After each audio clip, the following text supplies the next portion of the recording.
సాయి కుమార్ గారు వినిపిస్తుందా?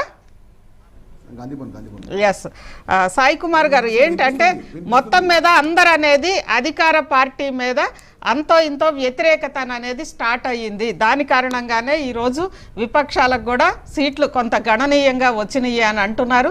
ఏంటి దీనికి 90% రావాల్సిన సీట్లు కానీ లేదంటే మున్సిపాలిటీల్లో దాదాపు ఇప్పటి వరకు కూడా కాంగ్రెస్కి వచ్చినాయి. 80% వరకు కూడా కాంగ్రెస్ అంటున్నారు. పూర్తి స్థాయిలో ఇంకా రావాలి. అనేక చోట్ల హంగ్ వచ్చింది. దాంతోపాటు కిడ్నాప్లు, క్యాంపు రాజకీయాలు అన్నీ కూడా స్టార్ట్ అయినాయి. ఏంటంటే ఈ ప్రతికూల ఫలితాలు ఏంటి అని అనేది ఇక్కడ చర్చ. అసలు మొత్తం 95% రావాలి కదా కాంగ్రెస్ కని అనేది అంటున్నారు. ఏమంటారు మేడం? నేను ఏమంటున్నానంటే ఇప్పుడు 116 మున్సిపాలిటీల్లో అదేవిధంగా 7 కార్పొరేషన్లు దాదాపు 5కి 5 స్పష్టమైన మెజార్టీతో కాంగ్రెస్ పార్టీ కైవసం తీసుకోబోతుంది. అటు సంబంధించిన నల్గొండ కానివ్వండి, కొత్తగూడెం కానివ్వండి, మంచిర్యాల కానివ్వండి, మహబూబ్నగర్ కానివ్వండి, స్పష్టంగా కాంగ్రెస్ పార్టీ గెలిచింది. ఇప్పుడు కరీంనగర్లో కానీ నిజామాబాద్లో కూడా ఉమ్మడిగా హంగ్ వచ్చింది. అంటే ఎక్కడ కూడా కాంగ్రెస్ పార్టీ వ్యవస్థీకరమైన వ్యవహారాల్లో స్పష్టంగా ముందుంది. బీజేపీ ఎక్కడుందండి? బీఆర్ఎస్ ఎక్కడుందండి?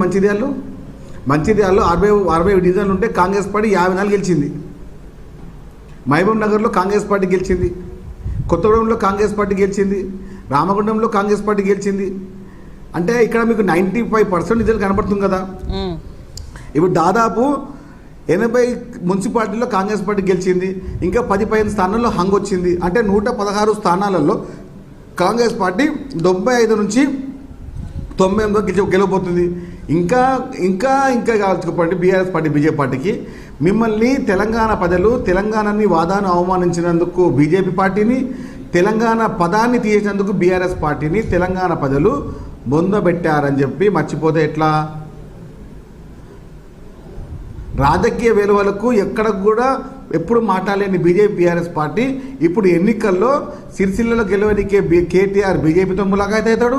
ఆదిలాబాద్లో గెలవనికే బీజేపీ పార్టీ బీఆర్ఎస్తో ములాఖాత్ అవుతుంది. ఈ రెండు ఎందుకోసము? కాంగ్రెస్ పార్టీ కోసము, ఇబ్బంది పెట్టడం కోసము. అయినా కానీ తెలంగాణ ప్రధానికం మేధావర్గం కాబట్టి స్పష్టంగా అభివృద్ధికి ఓటేసారు. ఇంకా ఏమి కావాలి? దాదాపు మిమ్మల్ని 10 మున్సిపాలిటీ కూడా దాటించలేరు ఎవరు? బీఆర్ఎస్ పార్టీని. కానీ ఇంతవరకు బీజేపీ పార్టీ ఖాతా తెరవలేదు. అయినా కానీ ఇప్పుడు కాంగ్రెస్ పార్టీ మీద ఇష్టం లేదు, కాంగ్రెస్ పార్టీ మీద వ్యతిరేకంగా వచ్చి మాట్లాడుతూ ఉన్నారు. మాట్లాడిన మేధావులారా మీరు కొంచెం గ్రహించండి. తెలంగాణలో రాజ్యాంగబద్ధమైన విలువలతో రాజకీయం చేస్తుంది కాంగ్రెస్ పార్టీ. ఎక్కడ కూడా మేము ఏ నాయకుడిని కానీ, ఏ కార్పొరేటర్ వార్డు మెంబర్ని కానీ, వార్డు కౌన్సిలర్ని కానీ కిడ్నాప్ చేసింది లేదు. గతంలో లాగా ఇబ్బంది పెట్టింది లేదు. వేసుకుంటే మా కన్నులు వేసుకోవాలి, లేకుంటే మీరు నామినేషన్ వేసలే అని చెప్పి గత బీఆర్ఎస్ ప్రభుత్వం చేసిన అరాచకాలు అన్నీ కావు. అది మర్చిపోతే ఎట్లా? బీఆర్ఎస్ పార్టీ గురించి మాట్లాడుతున్నటువంటి చాలామంది విజ్ఞానవేత్తలు ఏం చెప్తున్నాను? తెలంగాణ పదాన్ని చంపింది బీఆర్ఎస్ పార్టీ, తెలంగాణ వాదాన్ని అవమానించింది బీజేపీ పార్టీ. ఈ ఇద్దరి పార్టీలకు తెలంగాణ రాష్ట్ర ప్రజలు బహిష్కరించాలి. బహిష్కరణ జనతా పార్టీ, బహిష్కరణ రాష్ట్ర సమితి, వీళ్ళిద్దరి గురించి మాట్లాడే అర్హత తెలంగాణ ప్రజలకు ఎవ్వరికి కూడా ఇవ్వలేదు. ఎందుకంటే వీళ్ళు మేధావి వర్గాన్ని, మేధావి యొక్క రాజకీయ వర్గాలని, నిరుద్యోగ కుటుంబాలని, ఉద్యోగుల సంఘాలని, అదేవిధంగా తెలంగాణ అమర కుటుంబాలని బీఆర్ఎస్ పార్టీ అవమానపరిచిన వ్యవస్థని ఇంకా తెలంగాణ ప్రజానికం మర్చిపోలేదు. బీజేపీ పార్టీ బాధ్యతగా తెలంగాణ పుట్టుక అవమానపరిచింది పార్లమెంట్ సాక్షిగా. వీళ్ళకు కూడా తెలంగాణలో ఓట్లకి అయితే అర్హత లేదు. అందుకోసమే కదా తెలంగాణ మేధావర్గం కాంగ్రెస్ పార్టీకి ఓటేసింది, ముఖ్యమంత్రి రేవంత్ రెడ్డి గారికి ఓటేసింది, తెలంగాణ ప్రజాపాలనకు ఆమోదముద్ర వేసింది. తెలంగాణ ముఖ్యమంత్రి రేవంత్ రెడ్డి గారిని వాళ్ళ ఇంటి పెద్ద కొడుకుగా భావించి రాజకీయ విలువలతో ఎవరైతే గతంలో అబద్ధాలు మాట్లాడి ఇప్పుడు నిజాలు మాట్లాడి కూడా ఇబ్బంది పడుతుంటే బీఆర్ఎస్ పార్టీ ఎప్పుడు నిజాలు మాట్లాడలేని బీజేపీ పార్టీకి చెంప చెట్లు అనే విధంగా వాళ్ళ 36 పనులు బయటకు వచ్చే విధంగా తీర్పు ఇచ్చింది. ఇంకా వాళ్ళ కనబోతే ఎట్లా? 7 కార్పొరేషన్లు, 100కు పైగా మున్సిపాలిటీలు గెలవబోతుంది కాంగ్రెస్ పార్టీ. ఈ ఉద్దేశంతోనే అభివృద్ధి నినాదం, సంక్షేమ ఎజెండా రేవంత్ రెడ్డి గారి నాయకత్వం ప్రజాపాలన ప్రభుత్వంలో ముందుకెళ్లి తెలంగాణలో వచ్చే 10 సంవత్సరాలు కాంగ్రెస్ పార్టీ అధికారంలో ఉంటుంది. అభివృద్ధియే Congress party commitment, Congress party యొక్క సంక్షేమ పథకాలే మా ఎజెండా, మా యొక్క జెండా. ఇక్కడ కూడా బీజేపీ పార్టీ, బీఆర్ఎస్ పార్టీ రాజకీయ విలువలని పక్కన పెట్టి రాజకీయ వ్యభిచారం చేసినటువంటి బీఆర్ఎస్ పార్టీని తెలంగాణ ప్రజలు నమ్మరు. రైట్. విజయ్ గారు, మొత్తం ఇప్పటి వరకు కూడా చూస్తే 1909 వార్డులకు సంబంధించి ఫలితాలు వచ్చినాయి.